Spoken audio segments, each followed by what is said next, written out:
The Donald Trump presidency is over. We won't be seeing him on TV, at least for now. But think, when was the last time we didn't see him on TV? Of course, that's who he was before all this. The Trump brand was gold. Now its stock is falling. So how did we get here?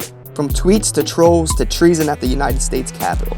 Long before Trump was president, he was a wealthy businessman. I was a businessman. From that persona, doing business. he became a successful TV personality.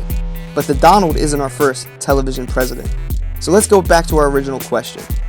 How did we get to number 45? Well, we have to go back 10 presidents to number 35, John F. Kennedy. In the fall of 1960, the then senator was involved in the first ever presidential debate that was nationally televised against the then vice president, Richard M. Nixon. Yes, that Dick Nixon. In that debate, Kennedy was tall, tan, and composed, while Nixon was pale, sweaty, and he didn't even shave. Those who listened on the radio believed that Nixon had won the debate, while those who turned on the tube to watch overwhelmingly believed Kennedy had won.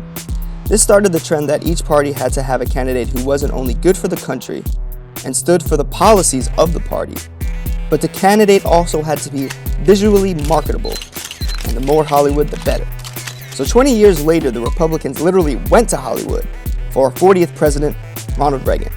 Reagan was a former Hollywood leading man who became president of the Screen Actors Guild, then governor of California. Yes, a Republican in Cali. And so was the governor. All this has led us here to Trump, who knows how to keep the camera on him, keep people talking about him, and sure knows how to rile up a crowd. He can stand in a room and debate and can control the audience, and do what many politicians simply cannot do, make us laugh. But the joke's over. Remember that first debate we were talking about all the way back in 1960? Well, the person who created that was a guy by the name of Don Hewitt, who later went on to create a little show called 60 Minutes. Mr. Hewitt was interviewed in 1999 and had this to say.